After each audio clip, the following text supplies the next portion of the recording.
نحمده ونصلي ونسلم على رسوله الكريم أما بعد فأعوذ بالله من الشيطان الرجيم بسم الله الرحمن الرحيم ولقد آتينا موسى الكتاب فاختلف فيه ولولا كلمة سبقت من ربك لقضي بينهم وإنهم لفي شك منه مريب وإن كلا لما ليوفينهم ربك أعمالهم إنه بما يعملون خبير فاستقم كما أمرت ومن تاب معك ولا تطغوا إنه بما تعملون بصير ولا تركنوا إلى الذين ظلموا فتمسكم النار وما لكم من دون الله من أولياء ثم لا تنصرون وأقم الصلاة طرفي النهار وزلفا من الليل إن الحسنات يذهبن السيئات ذلك ذكرى للذاكرين واصبر فإن الله لا يضيع أجر المحسنين صدق اللہ العظیم۔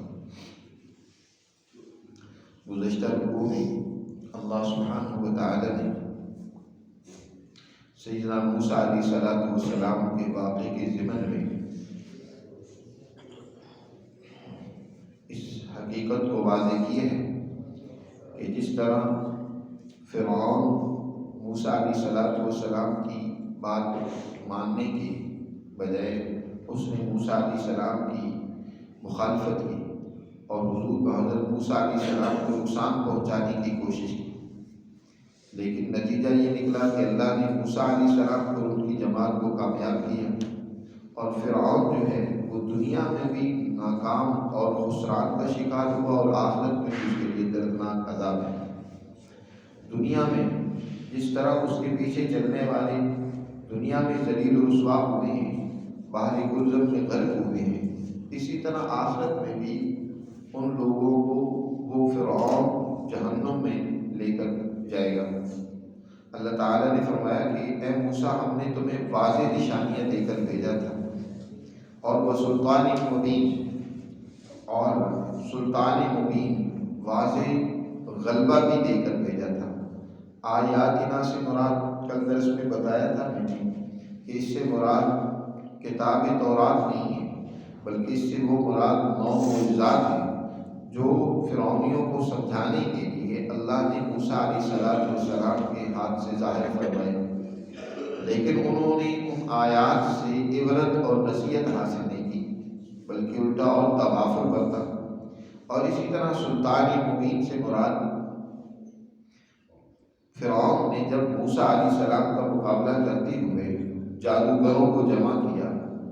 اور اس نے اپنے تمام عوام کو بھی اکٹھا کیا، عید کے دن اس کے لیے طے ہوا، تو اس دن اللہ نے بجائے اس کے کہ موسیٰ علیہ السلام کو سبکی اٹھانی پڑتی، الٹا فرعون کو ذلیل و رسوا ہونا پڑا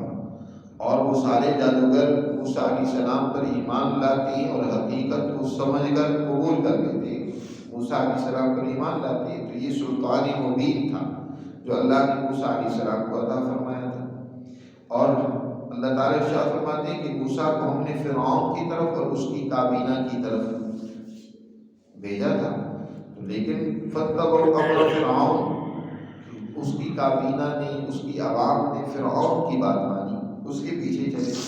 اور فرعون کی بات وہ کوئی درست نہیں تھی۔ وما امر فرعون برشید، رشید جیسے میں نے کل بتایا تھا غویٌ کے معنی مقابلے میں استعمال ہوتا ہے، عربی میں غویٌ گمراہی کے لیے استعمال ہوتا ہے، تو یہاں رشید ہدایت، کامیابی اور درست بات کے لیے استعمال ہوا۔ تو وما امر فرعون برشید یعنی فرعون کا معاملہ رشید نہیں تھا، یعنی درست نہیں تھا، وہ گمراہی میں مبتلا تھا۔ یقدم قومہ یوم القیامہ، قیامت کے دن وہ اپنی قوم سے آگے آگے ہوگا، جیسے کہ ہر لیڈر اس کے ساتھ اس کے پیروکار ہوں گے۔ قرآن نے دوسری جگہ پر بھی فرمایا یوم ندعو کل اناس بامامہم، ہم ہر انسان کو اس کے امام اور لیڈر کے ساتھ بلائیں گے، وہ لیڈر کے ساتھ ہوگا۔ تو فرعون اپنی قوم کا وہاں بھی رہنما ہوگا اور وہ ان سے آگے آگے ہوگا۔ فَأَوْرَدَهُ النَّارَ، انہیں وہ لے کر کہاں جائے گا؟ قرآن نے واضح کیا کہ انہیں وہ داخل کرے گا فَأَوْرَدَهُ النَّارَ، آگ کے اندر، آگ کے اندر انہیں لے کر جائے گا، جہنم کے اندر لے کر جائے گا۔ وَبِئْسَ الْوِرْدُ الْمَوْرُودُ، اور یہ ہاں اس میں داخل ہونا اتنا ہی برا ہے۔ ورد عربی میں کہتے ہیں کہ پانی کی تلاش میں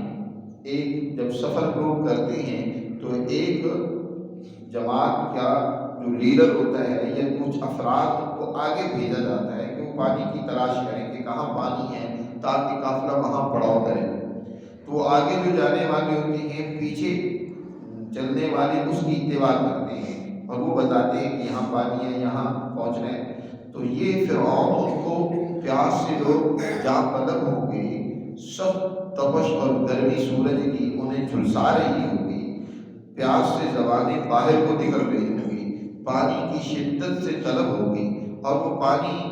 مانگیں گے اپنے لیڈر سے کہ ہمیں پانی چاہیے۔ تو ان کا لیڈر ان کو پانی دینے کے لیے انہیں کہاں لے کر جائے گا؟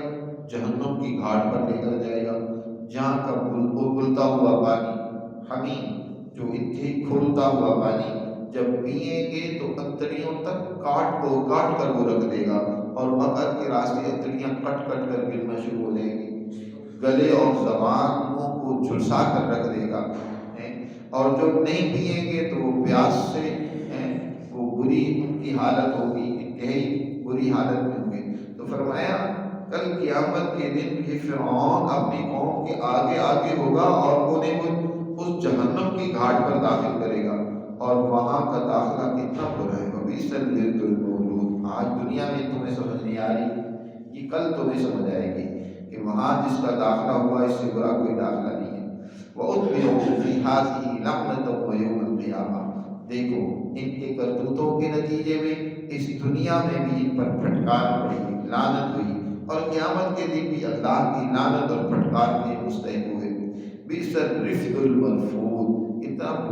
برے عطیات اس کو ملے۔ رفت کہتے ہیں عربی میں کسی چیز کو قائم رکھنے کے لیے جو سہارا دیا جاتا ہے اس کو رفت کہتے ہیں عربی میں۔ تو یعنی انہوں نے جو دنیا میں سہارے ڈھونڈے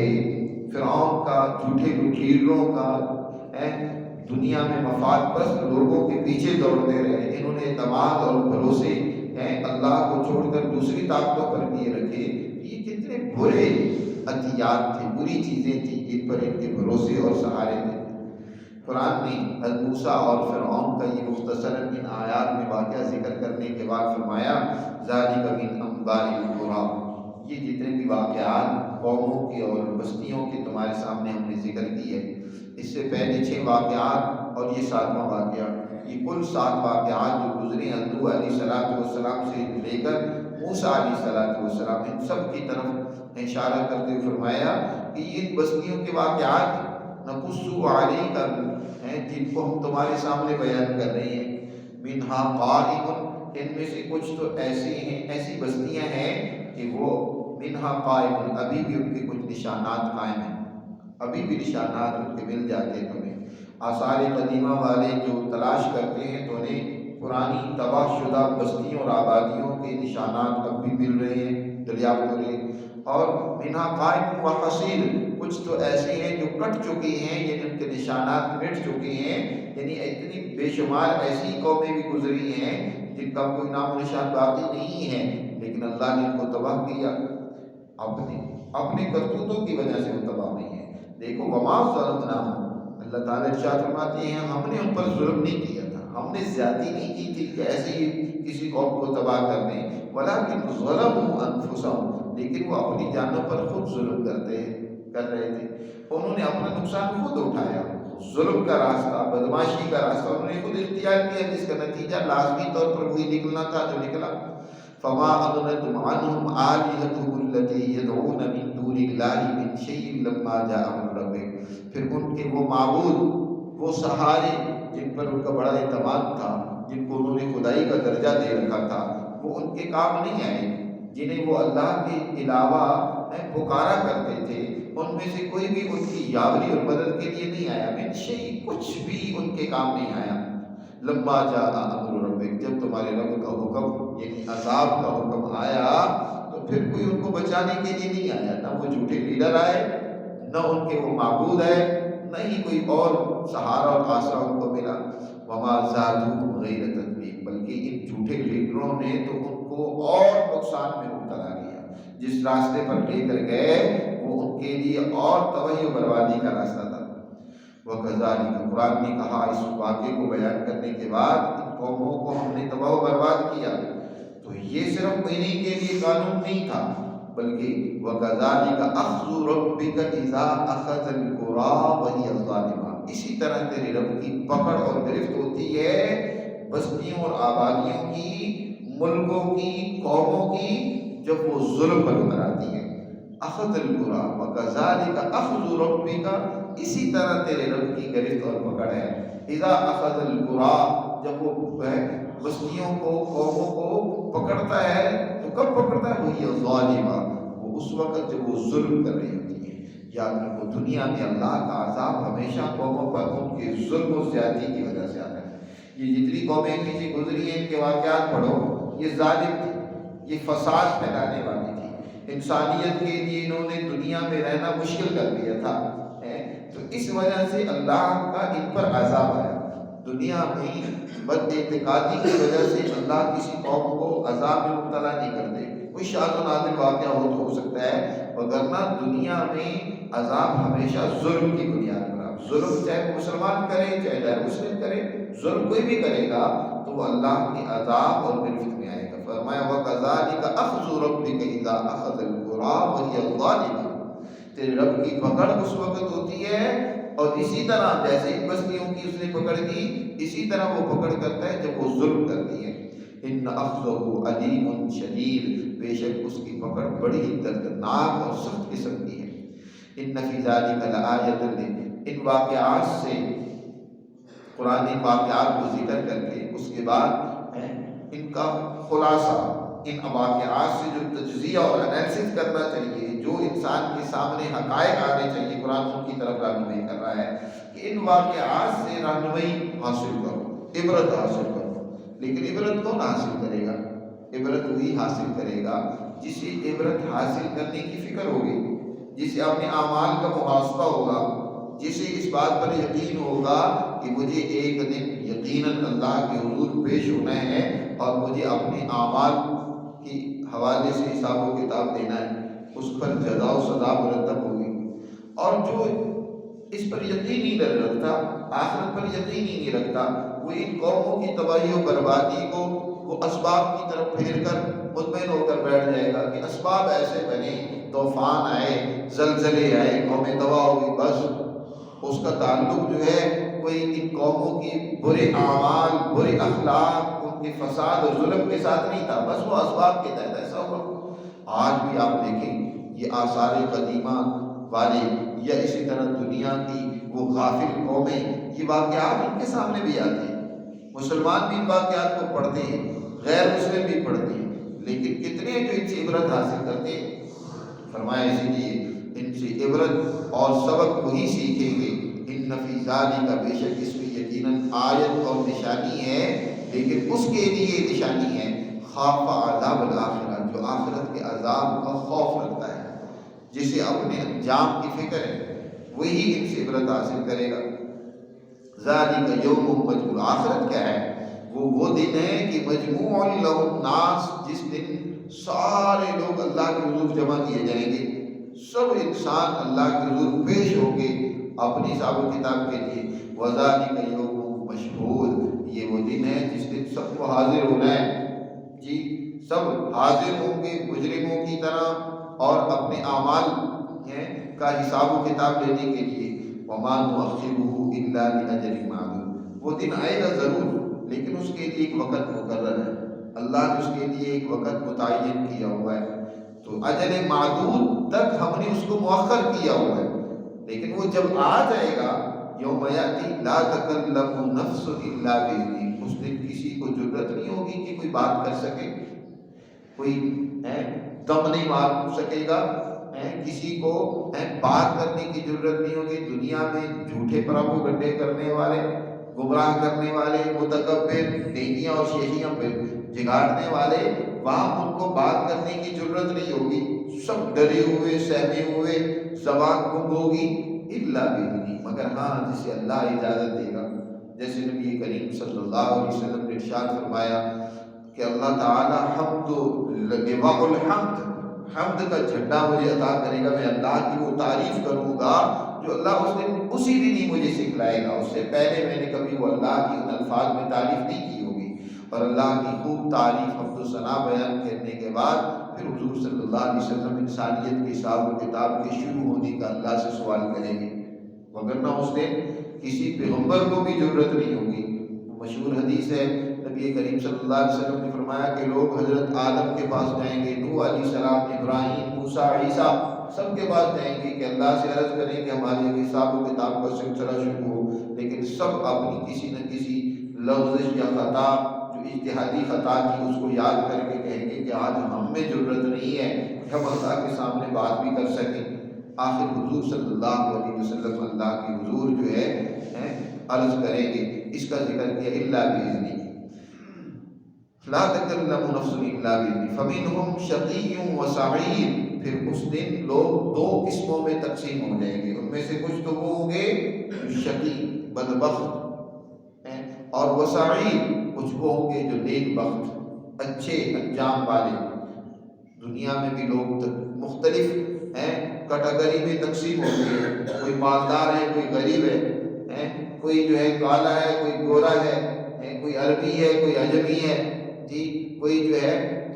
وہ خاص سوسائٹی کا رہنے والا ہے، کوئی ایک عام جگہ میں رہنے والا ہے۔ تقسیم در تقسیم ہے معاشرے کے اندر، لیکن یاد رکھو کل قیامت کے دن یہ تقسیم نہیں چلے گی، وہاں تقسیم چلے گی اعمال کی بنیاد پر۔ جس کا اچھا عمل ہوگا، جو سعید ہوگا، جس نے دنیا میں سعادت اور نیک بختی کے کام کیے،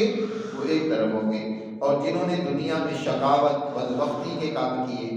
جنہوں نے دنیا میں بدعمالیاں کی، بد اخلاقیاں، ظلم و زیادتیاں کی ہیں، وہ شقی اور بدبخت گروہ میں شامل ہوں گے، وہ دوسری جماعت میں ہوں گے۔ تو اس دونوں کا انجام بھی ساتھ ذکر کر دیا۔ فَأَمَّا الَّذِينَ شَقُوا، باہر کے وہ لوگ جنہوں نے بدبختی کا راستہ اختیار کیا، فَفِي النَّارِ، وہ تو جہنم میں جائیں گے۔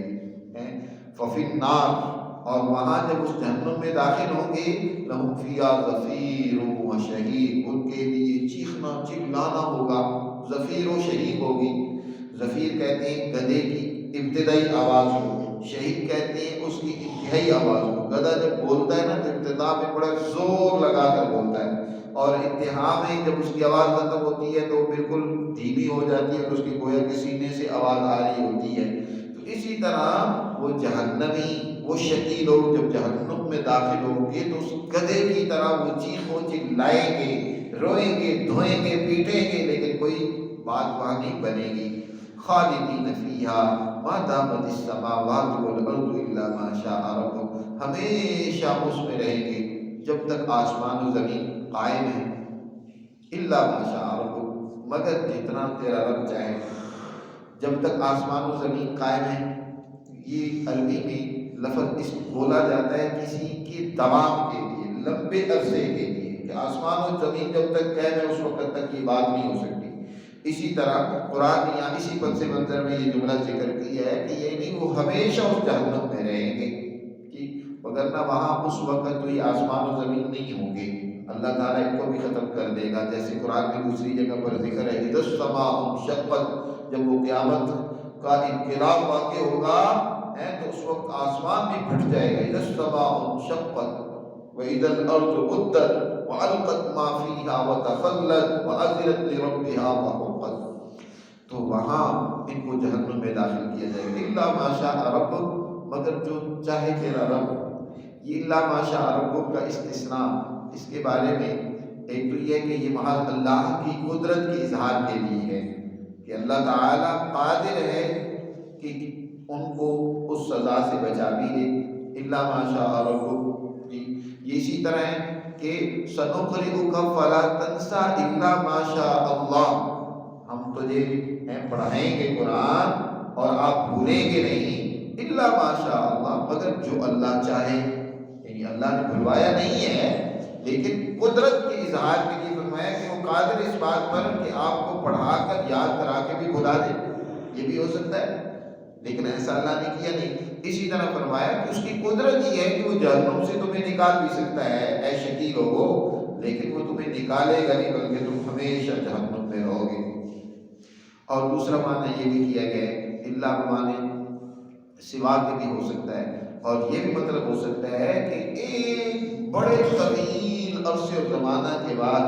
شاید اللہ کبھی ایسا وقت آئے کہ ان سب جہنمیوں کی جب سزاؤں کا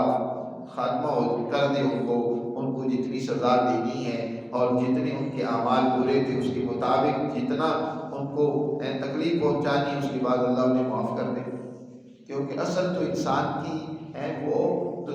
فطرت سلیمہ کی پیدائش ہے، سلامتی والی فطرت پر اللہ نے پیدا کیا ہے، تو ایک وقت آئے گا کہ اس کے اندر سے وہ برے جراثیم بالکل یا ختم ہو جائیں گے اور اللہ تعالیٰ اس انسان کو معاف کر دے۔ ایسا ہو سکتا ہے، اللہ ماشاءاللہ، جیسے بعض محققین نے یہ بات بھی کہی ہے، ان ربک فعال لما یرید، بے شک تیرا رب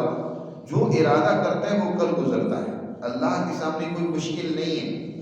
یہ تو شقی لوگوں کا انجام ذکر کیا، اس کے مقابلے میں سعید لوگ جو ہوں گے، وَأَمَّا الَّذِينَ سُعِدُوا، لیکن وہ لوگ جنہوں نے سعادت کو اپنایا، فَفِي الْجَنَّةِ، وہ جنت میں ہوں گے، خالدین فیہا، ہمیشہ جنت میں رہیں گے، مَا دَامَتِ السَّمَاوَاتُ وَالْأَرْضُ، جب تک آسمان و زمین قائم ہے، إِلَّا مَا شَاءَ رَبُّكَ، مگر جو تیرا رب چاہے کہ اس جنت سے بھی کوئی بلند نعمت اللہ عطا کر دے، کوئی اس سے بھی بڑی چیز عطا کر دے، وہ تو تیرے رب کی چاہت پر ہے۔ عطاء غیر مجذوذ، یہ تمہارے رب کی ایسی عطا ہے جو اہل جنت کو ملے گی اور وہ بھی ختم ہونے والی نہیں ہوگی، غیر مجذوذ۔ فلا تک فی مریۃ مما یعبد ہؤلاء، فرمایا اے مخاطب تجھے ان مشرکوں کے، ان ظالموں کی انجام کے بارے میں ذرہ بھی شک نہیں ہونا چاہیے کہ ان کا کیا انجام ہوگا۔ فلا تکو، نہ ہو جا تو، فی مریۃ، کسی شک میں، مما یعبد ہؤلاء، اس سے جو یہ جن کی عبادت کر رہے ہیں، پرستش اور غلامی کر رہے ہیں، کہ یہ کوئی ہدایت یا سیدھے راستے پر ہے۔ ما یعبدون الا کما یعبد آباؤہم من قبل، جیسے ان سے پہلے ان کے اباء و اجداد اس طرح گمراہی میں، شرک میں، ظلم میں مبتلا تھے، اسی طرح یہ بھی کر رہے ہیں،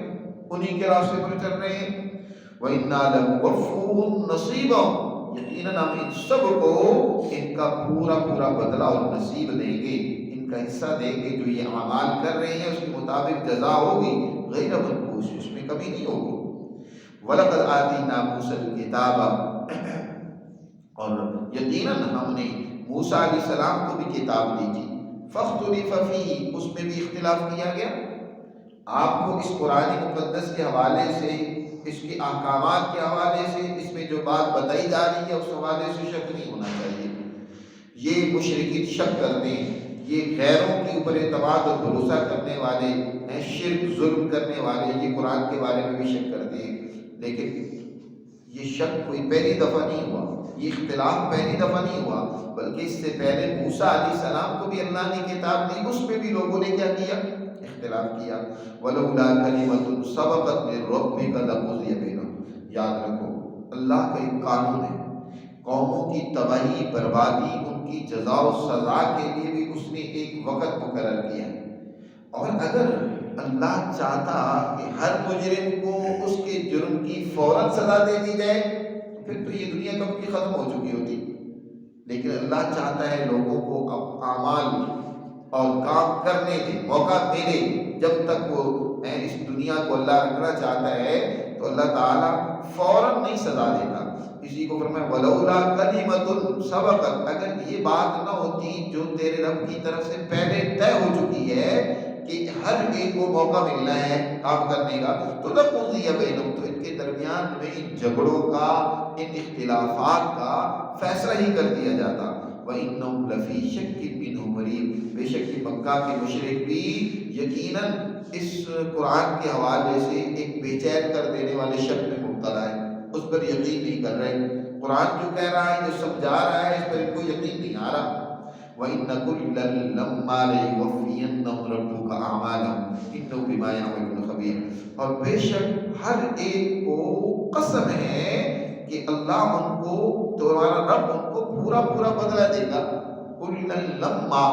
لما اس کو دو طرح سے پڑھا گیا ہے، مخفف بھی لما لما اور مشدد بھی لما، دونوں پڑھا گیا۔ اس میں جو مخفف پڑھا گیا ہے تو اس صورت میں لما کی تحقیق یہ ہے کہ لام قسم کے لیے ہے اور ما یہ زائد ہے، تو قسم ہے تیرے رب کی کہ تیرا رب ان کو ضرور بدلہ دے گا، سب کو ان کے اعمال کا بدلہ ضرور ملے گا۔ یہ یقیناً جان لو کہ کسی کو اس کے عمل کا بدلہ نہ ملے ایسا نہیں ہو سکتا، ضرور اپنے اعمال کی جزا و سزا کا سامنا کرنا ہوگا۔ انہ بما یعملون خبیر، اور جو لوگ یہ اعمال کر رہے ہیں نا اللہ اس سے پوری طرح باخبر اور واقف ہے۔ اے پیغمبر تم اپنے اندر یہ چیزیں پیدا کر لو، تو تم اور تمہاری جماعت جو یہ اپنے اندر چیزیں پیدا کر لیں گے یقیناً وہ ان اعمال کے اچھے نتائج سے بہرہ ہوگی۔ اور جنہوں نے اپنے اندر یہ چیزیں پیدا نہیں کی، یہاں خلاصے کے طور پر بنیادی اصول اور ضابطے بیان کیے جا رہے ہیں۔ سب سے پہلے تو یہ فاستقم کما امرت، جس بات کا تمہیں حکم دیا گیا نا اس پر مضبوطی سے جم جاؤ، جس بات کا، جو اعمال، جو اخلاق، جو عقائد اپنانے کا حکم دیا گیا ہے اس پر جم جاؤ، استقامت اختیار کرو۔ استقامت کیا ہے؟ حضرت عمر فاروق رضی اللہ تعالیٰ عنہ ارشاد فرماتے ہیں استقامت یہ ہے کہ تم اپنے نظریے، فکر اور عمل پر ایسے قائم ہو جاؤ، مضبوطی سے قائم ہو جاؤ، اور جیسے لومڑی ادھر ادھر بھاگتی دیکھتی دوڑتی ہے ایسا نہ کرو، بلکہ اس کے اوپر قائم و دائم رہو۔ تعبیریں کر کے آج مسلمان بھی کیا کرتا ہے، دین سے، احکامات سے جان چھڑانے کی کوشش کرتا ہے، کوئی نہ کوئی ہیلا نکالنے کی کوشش کرتا ہے کہ یار کسی طرح اس حکم سے بچ جائے۔ یہ تو لومڑیوں کی طرح گویا کہ نکلنے، جان بچانے کی کیا ہے کوشش ہوتی ہے۔ اللہ فرما رہے کہ نہیں، جس بات کا تمہیں حکم دیا جا رہا ہے اس کے اوپر کیا ہے قائم ہو جاؤ، مضبوطی سے جم جاؤ۔ اس لیے صوفیاء کرام کے ہاں استقامت وہ بہت بڑی اہمیت رکھتی۔ فرمایا الاستقامت فوق الکرامہ، کرامتوں سے بھی بڑی چیز جو ہے استقامت ہے۔ استقامت کے ساتھ کوئی بھی انسان عمل کرے تو پوری استقامت کے ساتھ، پوری ذمہ داری کے ساتھ اس پر قائم رہے۔ رمضان مبارک آ رہا ہے، شروع میں دیکھنا سارے ماشاءاللہ ایک جذبہ مسلمان میں بیدار ہوتا ہے، مسجد بھر جاتی ہے، نمازیں بھی ہو رہی ہیں، تراویح میں بھی شریک ہیں، لیکن 2-4 دن سے زیادہ نہیں، پھر وہی پرانی خواہشات، پرانی ہوئی حالات، پھر وہ تازہ ہو جاتے ہیں، پیچھے بیٹھ جاتے ہیں۔ یہ استقامت نہیں ہے کہ وقتی حیرانی کیفیت کوئی پیدا ہوئی، کام کر لیا اور ذرا جوش ٹھنڈا ہوا پھر بیٹھ گئے۔ استقامت مضبوطی سے کسی کام پر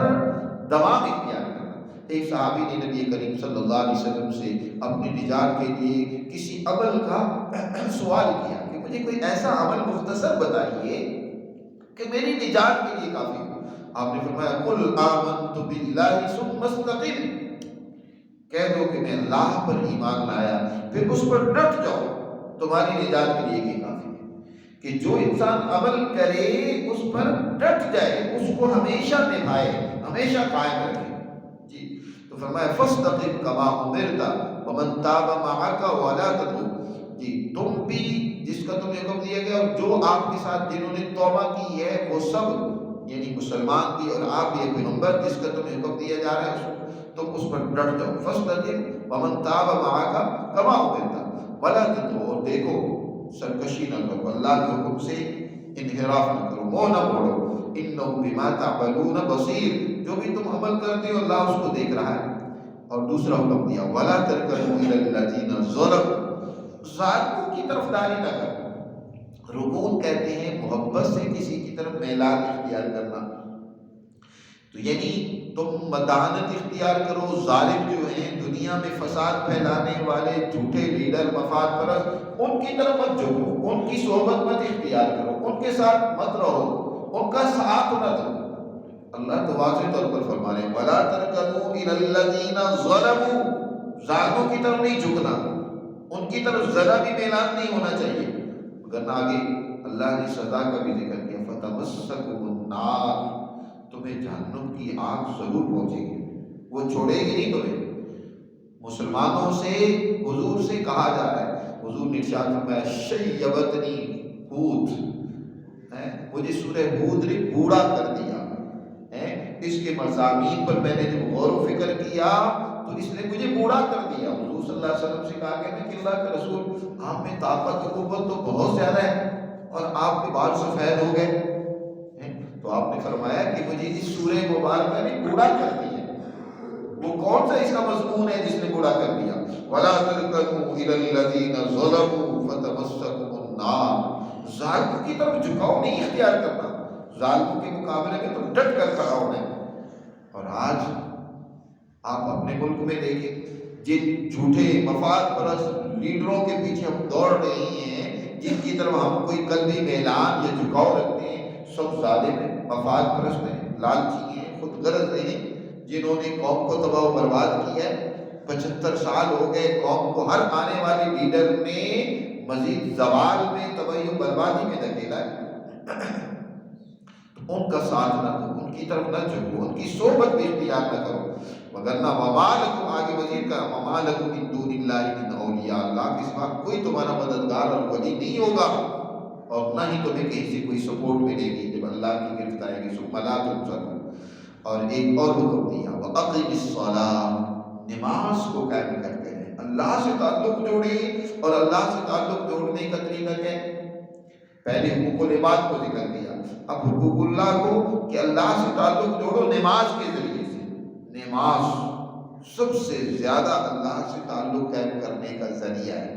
بشرطے کہ نماز پوری دھیان توجہ کے ساتھ، خشوع خضوع کے ساتھ پڑھے جائے، اور خاص طور پر طرفی النہار، دن کی اطراف کی جو نمازیں، یعنی فجر کی نماز ہے، اور اسی طرح عصر اور مغرب کی نمازیں جو ہیں یہ اطراف کی نمازیں آ جاتی ہیں، وَزُلَفًا مِّنَ اللَّيْلِ، یا اسی طرح فجر کے ساتھ ظہر کی نماز بھی ملا لیں تو یہ طرف اول کی نمازیں، اور طرف ثانی یا آخر کی نمازیں عصر اور مغرب ہے، اور وَزُلَفًا مِّنَ اللَّيْلِ، اور رات کی نماز، جی رات کی نماز یعنی عشاء کی نماز ہے یا تہجد کی نماز ہے، وَزُلَفًا مِّنَ اللَّيْلِ۔ اور یاد رکھو یہ نیکیاں ہیں، اور ایسی نیکیاں ہیں کہ ان کو کرو گے تو تمہاری برائیاں اور گناہ اللہ ان کو ان نیکیوں کی برکت سے دور کر دے گا۔ ان الحسنات یذہبن السیئات، بے شک حسنات برائیوں کو دور کر دیتی ہیں۔ ذالک ذکریٰ للذاکرین، نصیحت حاصل کرنے والوں کے لیے اس میں بڑی نصیحت ہے۔ اور چوتھا حکم دیا، وَاصْبِرْ، صبر سے، دشمن کی طرف سے جو مخالفت ہوتی ہے، دشمن کی طرف سے نقصان پہنچایا جاتا ہے، کوئی تکلیف آتی ہے، اس راستے کی استقامت کے نتیجے میں تمہیں کچھ مشکلات کا سامنا کرنا پڑتا ہے تو صبر سے کام لو، کیونکہ فإن اللہ لا یضیع اجر المحسنین، بے شک اللہ تعالیٰ اچھا کام کرنے والوں کی محنت کو ضائع نہیں کرتا۔ اس راستے میں جو تم تکلیف اٹھاؤ گے، اچھے کام کرو گے، جمے رہو گے، تو تمہاری محنت ضائع نہیں ہوگی، اللہ تعالیٰ تمہاری محنت کا تمہیں ضرور بدلہ دے گا۔ تو صبر و استقامت سے اللہ کی مخلوق کی خدمت پر، دنیا میں عدل و انصاف کو قائم کرنے پر، اور دوسری طرف اللہ سے تعلق جوڑنے پر قائم رہو، ڈٹے رہو۔ یہ دو کام خاص طور پر اللہ کے ظالموں کے مقابلے میں کھڑے ہو جاؤ، اور دوسری طرف اللہ کے سامنے جھک جاؤ، جی تو یہ دونوں کاموں پر جب تم ڈٹے رہو گے تمہاری اس محنت کو اللہ ضائع نہیں کرے گا۔ اللہ ہمیں سمجھ نصیب فرمائے اور اپنے احکامات پر عمل کی توفیق